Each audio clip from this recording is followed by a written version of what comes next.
तुमच्या जीवावर मुंबईला चाललोय मी. आम्हाला जर तिकडे त्रास दिला पोलिसांनी, सरकारने, विशेष करून देवेंद्र फडणवीसनी, महाराष्ट्रात जाग सुद्धा सुरू ठेवायचा नाही, एवढा चक्का जाम करायचा. सगळ्यांची तयारी आहे का? जाऊ का मुंबईला? आता सगळ्यांनी आता आम्हाला लांबपर्यंत जायचा, आमचा विचार करा.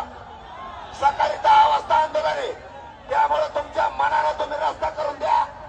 या चाकणकरांचे मनापासून धन्यवाद देतो आणि तमाम मराठा बांधवांना